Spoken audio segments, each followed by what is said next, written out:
श्री राम जय राम जय जय राम। नमस्कार। आज दिनांक 29 मार्च। विषय आहे प्रपंचात आपण साक्षीत्वाने वागावे। सत्य वस्तू ओळखणे हा परमार्थ आणि असत्य वस्तूला सत्य मानून चालणे हा प्रपंच होय। आपल्याला वस्तू दिसते ती खरी असेलच असे नाही, पण ती मुळीच नाही असे मात्र नाही। ती काहीतरी आहे।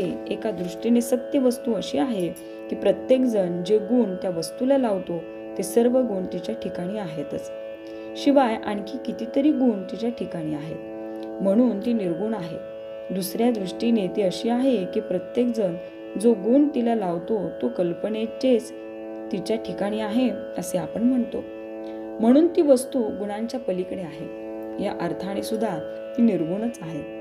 जशी आपल्या देहाची रचना तशी सर्व दृष्टीची रचना आहे। देहामधले पंचकोश सृष्टीमध्ये देखील आहेत। फरक एवढाच की देहामध्ये ते मूर्त आहेत तर सृष्टीमध्ये ते अमूर्त स्वरूपात आहेत। भगवंताला एकट्याला कर्मेना म्हणून तो एकाचा अनेक झाला। त्याचा हा गुण माणसाने घेतला। आपण हौसेसाठी आपला व्याप वाढवतो, पण फरक हा की भगवंताने व्याप वाढवला तरी त्यामध्ये तो साक्षीत्वाने राहिला आणि आपण मात्र व्यापारामध्ये सापडलो। भगवंत सुखदुःखाच्या पलीकडे राहिला, पण आपण मात्र दुःखात राहिलो। व्यापाच्या म्हणजे परिस्थितीच्या बाहेर जो राहील त्याला दुःख होणार नाही।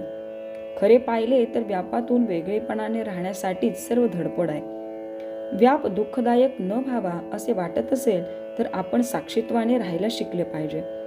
आपण जगामध्ये व्याप वाढवतो, तो आनंदासाठी वाढवतो, पण भगवंताच्या व्यतिरिक्त असणारा आनंद हा कारणावर अवलंबून असल्याने ती कारणे नाहीशी झाली की तो आनंद मावळतो। यासाठी तो आनंद अशाश्वत होय, म्हणून खरा आनंद कोठे मिळतो ते पाहावे।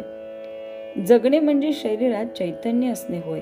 चैतन्य हे केवळ सच्चिदानंदात्मक आहे, म्हणून जोपर्यंत आपण जिवंत आहोत तोपर्यंत स्वाभाविक आनंद असलाच पाहिजे। हा आनंद आपण भोगावा। ब्रह्मानंद आणि सुषुप्ती यांमध्ये फरक आहे। ब्रह्मानंद हा आहेपणाने आहे तर सुषुप्तीचा आनंद हा नाहीपणाने आहे। आपल्याला झोप लागली की काय जाते आणि जागे झालो की काय येते हे नित्याचे असून सुद्धा आपल्याला कळत नाही। भगवंताच्या इच्छेने सर्व होते आणि तोच सर्व करतो अशी भावना ठेवणे यासारखे समाधान नाही। कृतीमध्ये आनंद आहे, फळाच्या किंवा फळाच्या आशेत तो नाही। नामस्मरण रूपी कृती केली असता शाश्वत आनंदाचा सहज लाभ होईल। तात्पर्य, भगवंताच्या स्मरणात कर्तव्य केले की जीवनात आनंद उत्पन्न होतो। श्री राम जय जय राम।